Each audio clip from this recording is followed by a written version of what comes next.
All right, real quick, I'm finna be on here. I ain't gonna be long. I'm at the workout. Man, look. Man, I go by Soberlivingq. I'm a reflection of you. And I stand for righteousness, okay? And I'm saying this because of stuff that I'm seeing, you know. It's a lot of stuff going on in Memphis. I am directly affected by it because I walk this way a lot, okay? When it comes to this disease of addiction and why crime's happening in the world and in Memphis specifically, okay? First thing I want to say is to the young brother, you know, that got robbed or whatever. You know, that's sad that something like that had to happen, bro. You know, we should be, as men, we should show the youth, okay, how to move and what to do, what not to do, how to stay aware. You know, if y'all been seeing this young brother, bro, been going house to house trying to make some money, okay, why y'all ain't been offering him a bag then? Why y'all waiting for the news to blow this shit up? You see, because I'm really like, when I say I live this, I walk this way of life, you can see it in my eyes, you understand? I'm a recovering alcoholic, you understand? I'm sober now. I stand for making great men, mentor great men, man God made. You hear me? Manifest great miracles. So it's going to be a lot of stuff I'm going to be doing with the youth, like actively in the communities with the youth, okay? God saved my life, all right? So God saved my life so I can help the next person. Because these children, they don't got no role models.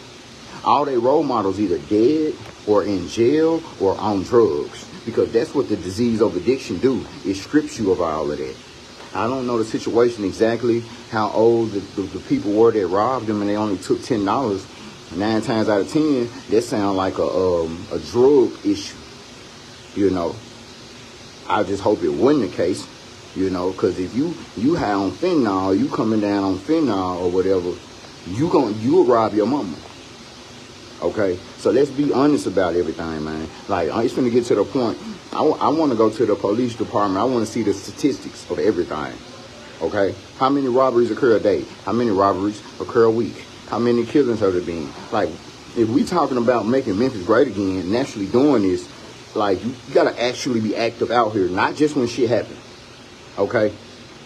Now, I don't know nobody for what they doing and stuff like that, but, man, I'm different. I thought about this shit last night, and it had me mad. You know what I'm saying? Well, I don't have a car right now. I'm starting over, bro. Like, I'm catching a bus everywhere I got to go. I'm actually out here. I'm actually showing people, like, hey, you don't need a gun. Only gun you need is God, universe, and nature. You know what I'm saying? So, man, situations like this, bro, it really touched me, bro. You know what I'm saying? Because that could have been my nephew, my little cousin. You get what I'm saying? And we ain't calling no motherfucking news station behind no shit, nigga. We gonna handle that business. But it's sad that things like this occurring in Memphis, constantly putting a bad name on Memphis when Memphis really great. You understand? So we all have to do a better part. Okay? Because these youth, the youth been looking up to the generation above them. What have they been doing? Nothing. Gang violence, killing each other, sliding on each other. And y'all promoting this shit, okay? So when I say that, I ain't finna be long. Like, it been on my mind, bro, because I really walk this way of life, bro. I ain't just talking this shit. I'm for real. And if you know me, you know how I am. I done been to the penitentiary. I done been to jail.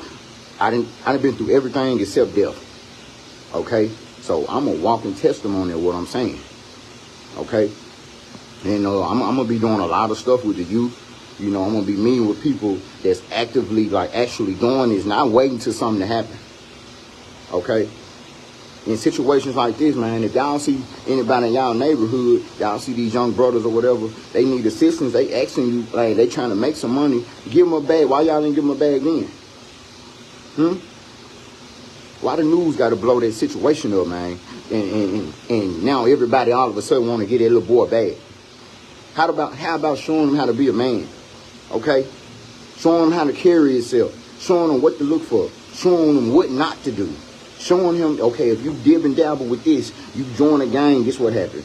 Okay? If you buy a gun, if you get a gun off the street and you think this, you don't need to do that. So that's just how I come when it comes to situations like that, man. When it comes to the youth, you know, when you can follow me on YouTube, Soberlivingq TV. I ain't just talking this, I'm really walking this. I got a sponsor and everything, okay? I'm no bigger than you, you know? I'm just sober by the grace of God. God got me sober so I can help the next person. So it's all about being a man at the end of the day and staying out of my self-will and allowing God to guide me, okay? So I can be able to guide others, all right? So I'm gonna speak more on this, you know, in another time, but right now I just had to come on here and say this because, you know, I just look at things a certain way, you know. Not saying that it's wrong, you know, people, you want to offer him some money and stuff like that, that's cool, but like, man, look, I'm